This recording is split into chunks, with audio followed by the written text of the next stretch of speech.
आज अपने चैनल में decoding law with Amit Chopra में हम कवर करेंगे डीआरटी। डीआरटी की 18 पॉइंट्स हम आपको पहले रीड करेंगे, फिर उसके बारे में बहुत आराम से समझाएंगे। इसको समझने का प्रयास करिएगा कि डीआरटी कैसे स्थापित हुआ और क्या क्या प्रक्रियाएं हैं डीआरटी की। पहले मैं आपको रीड करके बताता हूँ। DRT are established under the recovery of डेब्ट due to bank and the financial institution act 1993।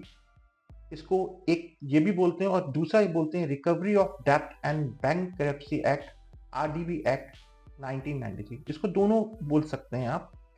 अब जानने की कोशिश होती है ये एक्ट क्यों लाया गया 1993 में।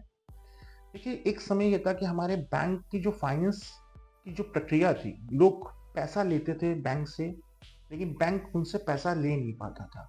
बहुत सी बंदिश होती थी अपने पैसा वसूल करने के लिए बैंकों को, क्योंकि बोरोअर्स के पास पैसा जाके, जैसे बाद में प्रक्रिया तेज हुई 1993 में, तो बैंक के पास ऑप्शन होता था कि अगर आप बैंक नहीं ले पा रहा तो सिविल कोर्ट जाएं, जहां पे रिकवरी सूट फाइल करें। और वो काफी साल तक सिविल कोर्ट चलता था, फिर हाई कोर्ट, फिर सुप्रीम कोर्ट। तो बोरोअर से पैसा लेना बड़ा इंपॉसिबल होता था, बहुत लंबा टर्नओवर होता था। तो 1993 में एक टर्मिनल लाया जहां के इसको फास्ट ट्रैक कोर्ट की तरीके इस्तेमाल किया गया, जहां पे बैंक अपने तुरंत अपने केसेस को फाइल करें। लेकिन बैंक के लिए एक लिमिटेशन रखी गई कि आप यहाँ पे अपना केस 20 लाख से ऊपर का अमाउंट ही फाइल कर सकते हैं, नीचे का नहीं। मिनिमम क्लेम अमाउंट जो बैंक को रखा गया 20 लाख रुपीस। एक ऑप्शन और दिया गया थर्ड पॉइंट में, matter cover under the DRT act can not be entertain by civil court. मतलब अगर बैंक इंस्टीट्यूशन इस मैटर को डीआरटी में ले जाएगा तो बोरर के पास सिविल कोर्ट में जाने का इंटरटेन सिविल कोर्ट नहीं करेगा। डीआरटी में ही उसको फिर आना पड़ेगा और डीआरटी के ही फैसले को उसको मानना पड़ेगा। The claim may be secure और unsecure including the overdraft account. बैंकों के पास 20 लाख से ऊपर का, चाहे वो आपके पास सिक्योर लोन हो, अनसिक्योर लोन हो या ओवरड्राफ्ट हो। कई बार ऐसा होता है लोग पैसा लेते हैं, प्रॉपर्टी रखते हैं, और कई बार ऐसा भी होता है कि बिना पैसा रखे ओवरड्राफ्ट बन जाते हैं बैंक की गुडविल पे। तो बैंक 20 लाख से ऊपर का लोन फाइल कर सकता है। डीआरटी आर स्टैब्लिश आज central government by central government.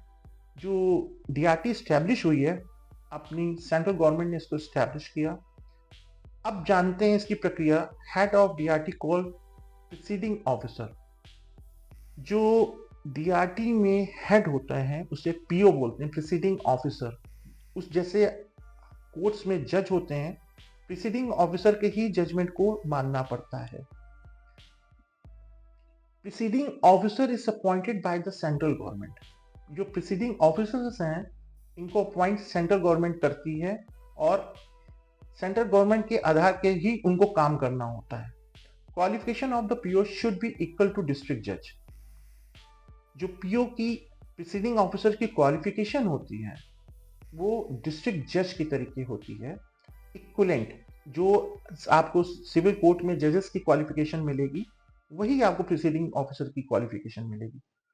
Period of the appointment of the 4 year, maximum of entertainment of 65 year.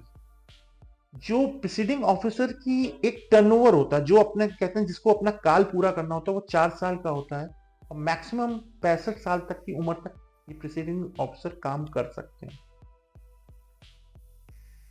Period of the appointment of 4 year, maximum age of 65 years. The court fees minimum 12,000 and maximum 150। ये court fees मैं आपको जो बता रहा हूं ये bank institution को पे करनी होती है। आगे हम जानेंगे जब बोरोअर्स पे करते तो उनका डिफरेंट क्राइटेरिया होता है। ये सारी जो डीआरटी की प्रक्रिया 1993 एक्ट है, ये बैंक्स के लिए मोस्ट प्रोबेबली है। DRT enjoy all power of civil court and can pass interim order relating to attachment order to stay order of appointment receiver। DRT के पास पूरा पावर सिविल कोर्ट की तरीके होता है।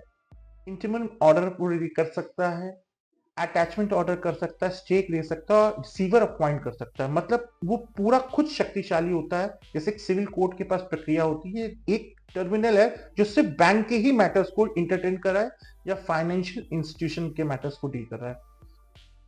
If bank has filed recovery application, another bank can join application with borrower same।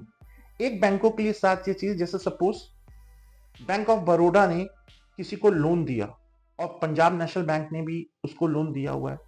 तो पहले bank of Baroda ने उसके ऊपर केस फाइल किया हुआ है, और ये बात पंजाब नेशनल बैंक के को पता चलती है कि ये पहले मैटर डीआरटी में है।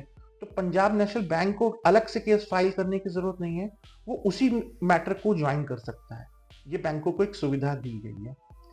In which area loan is given can be file same area in DRT. जिस एरिया में डीआरटी लगता है, क्योंकि सपोज ऑल ओवर इंडिया में 39 डीआरटीज हैं, ये हम आपको आगे वीडियोस में बताएंगे। तो डीआरटी का भी क्राइटेरिया है कि अगर सपोज लखनऊ में जैसे डीआरटी है, तो लखनऊ के डीआरटीज में कुछ जिलों के केसेस वहीं आएंगे प्रॉपर, तो और डीआरटीज में नहीं जा सकते। तो डीआरटी का जो केस फाइल होगा, जैसे हाई कोर्ट हमारा लखनऊ का है, तो हाई कोर्ट 15 जिलों में काम करता है या 16 जिलों में काम करता है, वैसे डीआरटीज की पर्टिकुलर सिटीज है, वो बैंक उसी लखनऊ में ही भेजेंगे, या इलाहाबाद का केस है तो इलाहाबाद में भेजेंगे। Preceding officer is supported by the registrar officer and recovery officer.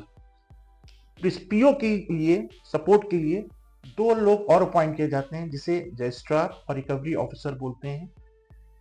अब इनका रोल क्या होता है वो आगे जानेंगे। The role of officer is to execute the decree pass by DRT. जो डीआरटी डिग्री पास करता है उसको एग्जीक्यूट काम होता है रिकवरी ऑफिसर का। मतलब जो भी ऑर्डर प्रिसीडिंग ऑफिसर ने दिया, तो रिकवरी सूट फाइल करनी प्रिसीडिंग ऑफिसर खुद नहीं जाएगा, उसके लिए रिकवरी ऑफिसर उसका काम होता है कि वो पैसे को रिकवर करके लाए। Recovery officer can sell property of the borrower whatever is charge और नॉट चार्ज टू बैंक। यहां पे ध्यान देने की जरूरत है आप लोगों को। ये कह रहे हैं कि रिकवरी ऑफिसर के पास स्ट्रीम पावर होता है। आपने बैंक के पास प्रॉपर्टी गिरवी रखी है या नहीं रखी, अगर प्रिसीडिंग ऑफिसर ने जजमेंट पास कर दिया, तो प्रिसीडिंग ऑफिसर आपके एसेट्स को बिकवा कर भी पैसा ले सकता है। Recovery officer can adopt a various method and will for recovery of income tax. जैसे इनकम टैक्स रिकवरी के लिए ऑफिसर्स आते हैं इनकम टैक्स के, वैसे रिकवरी ऑफिसर आपकी प्रॉपर्टी बेचकर अपना पैसा बैंक को दिला सकता है। लास्ट पॉइंट पे मैं आ रहा हूं। The time of the period of disposal cash DRT in 6 month और मे बी एक्स। कई बार मैटर जो है 6 मंथ से ऊपर चला जाता है, लेकिन 6 मंथ के अंदर इसका डिस्पोजल आ जाता है। ये इनके वेरियस मेथड है। अब मेथड की बात बताता हूं कि डीआरटी ऑपरेट करने का मेथड क्या है। डीआरटी दो तरीके से ऑपरेट होता है। एक होता है 1993 एक्ट से, और एक होता है सरफेसी एक्ट 2002 से। सरफेसी एक्ट आने वाले वीडियोस में आप जानेंगे। हाँ, जब डीआरटी कोई जजमेंट दे देता है, तो अगर वो कई बार वो बैंक के फेवर में होता है और कई बार बोरोअर्स के फेवर में, तो बोरोअर्स आगे कहाँ जा सकते हैं, कहाँ अपील कर सकते हैं।